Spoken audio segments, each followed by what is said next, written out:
आपण जी बातमी बघणार आहोत ती बघितल्यानंतर तुम्हाला धक्का बसल्याशिवाय राहणार नाही, कारण ही बातमी आहे लूट करणाऱ्या बधूची। एक व्हिज्युअल आम्ही तुम्हाला दाखवणार आहोत आणि हे बघितल्यानंतर तुम्हाला एक सर्वसाधारण लग्न इथं दिसत असेल ज्याच्यामध्ये सर्वजण आनंदी आहेत, मात्र इथं नवऱ्या मुलाचा व्हिडिओ जो काही फोटो आहे तो आम्ही ब्लर केलेला आहे, कारण याच्यामध्ये हा नवरा मुलगा पीडित आहे, त्याची लूट करण्यात आली आहे आणि त्याच्या बाजूला बसलेली ही जी सुंदर तरुणी दिसतेय ती आहे लुटेरी दुल्हन, कारण तिनं लग्न केलं या वरासोबत, मात्र त्याच्यानंतर ती सगळं काही घेऊन फरार झालेली आहे, अशी ही धक्कादायक बातमी समोर आली आहे। तर पाहिलं, ही आहे ती लूटमार करणारी वधू। लग्नाळू तरुणांना जाळ्यात ओढून त्यांच्याशी लग्न करायचं आणि दुसऱ्या दिवशी पैसे घेऊन पसार व्हायचा हा गोरखधंदा गेल्या काही दिवसांपासून सुरू होता। मीरा भाईंदरच्या काशीमीरा भागामध्ये ही घटना घडलेली आहे। काशीमीरा पोलीस स्टेशनमध्ये फसवणुकीची तक्रार दाखल झाली आणि सर्वांनाच धक्का बसला। आरोपी महिलेनं आपल्या साथीदारांशी संगनमत करून एका मुलाला जाळ्यात अडकवलं, त्यानंतर त्याच्याशी विवाह केला, पण दुसऱ्याच दिवशी तिनं घरातून मौल्यवान दागिने आणि रोकड घेऊन पळ काढला। सुरुवातीला पत्नी गायब असल्यामुळे शोधाशोध केली, पण तिचा काही पत्ता लागला नाही। तिनं बतावणी केलेल्या तिच्या कुटुंबियांचा सुद्धा काही संपर्क होऊ शकला नाही। अखेर घरात चोरी झाल्याचं लक्षात आलं आणि हे संपूर्ण प्रकरण उघडकीस आलं। नववधू पैसे आणि दागिने लुटून पळून गेल्यानं नवरदेवासह त्याच्या कुटुंबाला मोठा धक्का बसला। या प्रकरणामध्ये तक्रार दाखल होताच पोलिसांनी आरोपींना अटक केलेली आहे। चौकशीमध्ये जे समोर आलेलं आहे ते अतिशय धक्कादायक आहे, कारण तिनं फक्त एकाला नाही तर 5 जणांशी लग्न करून त्यांना फसवलं होतं।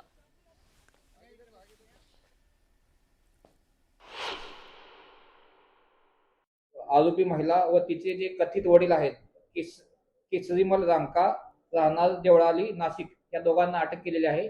त्याच्यामध्ये त्यांची मोडस अशी होती की जे मुलं ज्यांचं वय जास्त झालेलं आहे आणि ज्यांना लग्नासाठी मुलगी मिळत नाही, अशा लोकांना शोधून हिचे जे कथित आरोपी वडील आहेत ते त्या मुलांना त्या मुलीचे फोटो पाठवायचे आणि आमची मुलगी लग्नासाठी तयार आहे आणि त्यांच्याकडून पैसे घेऊन ते लग्न जमवायचे। तर दुसरीकडे जळगाव शहरामध्ये एका नव्या भोंदूचा कारनामा समोर आलाय।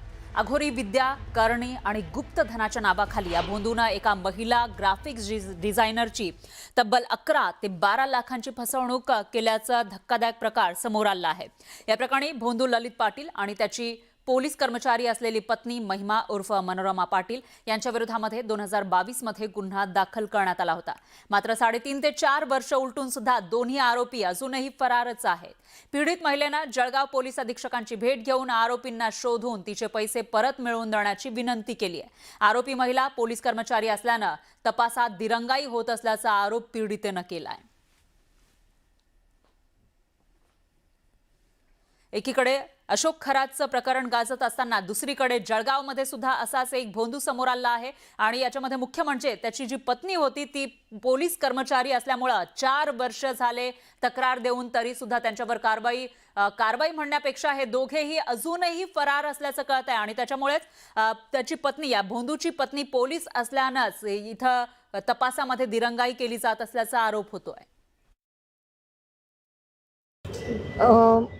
ललित हिम्मतराव पाटील व महिमा उर्फ मनोरमा ललित पाटील हे दोघे भोंदगिरीचा प्रकार करत आहेत आणि यांनी माझी 11 ते 12 लाखापर्यंतची ही फसवणूक साधारणपणे केलेली आहे।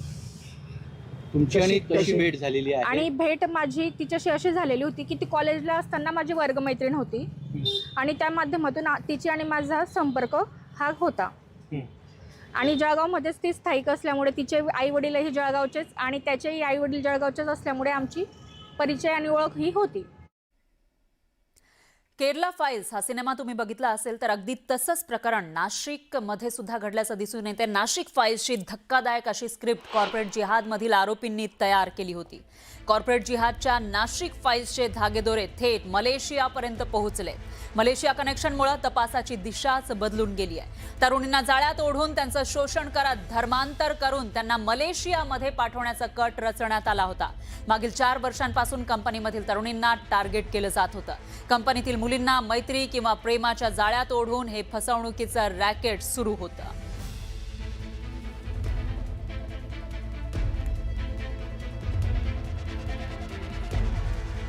तर या कॉर्पोरेट जिहादची मोडस ऑपरेंडी कशी होती आपण समजून घेऊयात ग्राफिक्सच्या माध्यमातून। याच्यामध्ये निदा खान आरोपींकडून तरुणींचं ब्रेन वॉश करून घ्यायची। निदा खान ही HR होती। वारंवार व्हिडिओ कॉल आणि ग्रुप कॉलिंग सुद्धा केले जायचे। तरुणींना परदेशामध्ये पाठवण्याबाबत चर्चा सुद्धा व्हायची आणि इस्लाम धर्म स्वीकारण्यासाठी त्यांच्यावर दबाव टाकला जात होता, अशी ही माहिती समोर आली आहे। मलेशियामध्ये नोकरीचं आमिष दाखवून कागदपत्र त्यांची घेतली होती, अशी ही माहिती आहे। मलेशियामध्ये गेलेल्या तरुणींच्या श्रीमंतीचे किस्से त्यांना ऐकवले जायचे।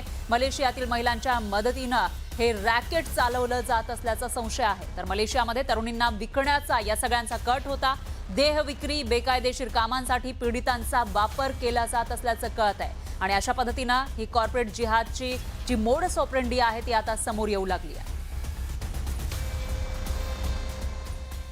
तर या धर्मांतराच्या रॅकेटची मास्टरमाइंड ही निदा खान असल्याची चर्चा आहे। तिनं मुस्लिम टीम लीडर सोबत संगनमत करून हिंदू कर्मचाऱ्यांवर इस्लाम स्वीकारण्यासाठी दबाव टाकल्याचा आरोप आहे। मागील 4 वर्षांपासून म्हणजे 2022 पासून मैत्रीच्या नावाखाली काही तरुणींना लक्ष्य केलं जात होतं। तिच्या शोधासाठी नाशिक पोलिसांनी पथक तिच्या मागावर पाठवलेलं आहे। लवकरच तिच्या अटकेची कारवाई केली जाईल, अशी माहिती पोलिसांनी दिली आहे।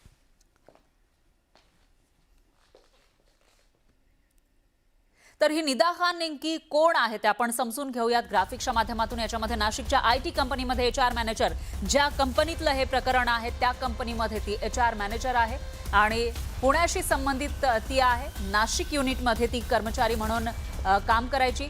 त्याच्यानंतर कर्मचाऱ्यांच्या तक्रारी हाताळणे, पॉश नियमावलीची जबाबदारी तिच्यावर होती आणि तिच्याकडेच पीडितांनी तक्रार केली होती, अशी ही माहिती समोर आली आहे। तर लैंगिक शोषणाच्या तक्रारींकडे तिनं दुर्लक्ष केल्याचा आरोप होतोय। तिच्याकडे या मुलींनी ज्यांच्यासोबत हे सगळं काही घडलेलं होतं किंवा घडत होतं त्यांनी आरोप केलेले होते, तक्रार केलेली होती, पण तिनं या सगळ्यांकडे दुर्लक्ष केलं आणि तक्रारी वरिष्ठांकडे न पाठवण्याचा सुद्धा आरोप तिच्यावर होतोय। म्हणजे तिच्यापर्यंत या सगळ्या तक्रारी आलेल्या होत्या पण तिनं हे वरिष्ठांकडे पाठवलं नाही प्रकरण आणि धर्मांतराच्या कृत्यामध्ये तिचा सुद्धा सहभाग असल्याचा संशय आहे। तर दुसऱ्या धर्माबाबत वाईट बोलून ब्रेन वॉशिंगचा प्रयत्न ती करत होती या पीडितांचा, असाही आरोप केला जातोय आणि आरोपींना प्रोत्साहन दिल्याचा संशय व्यक्त केला जातोय। म्हणजे धर्मांतर घडवण्यासाठी किंवा या मुलींना मलेशियाला पाठवण्यासाठी आरोपींना ती प्रोत्साहन देत होती, ब्रेन वॉशिंग एक प्रकारचे करत होती, असा संशय आता व्यक्त होतोय।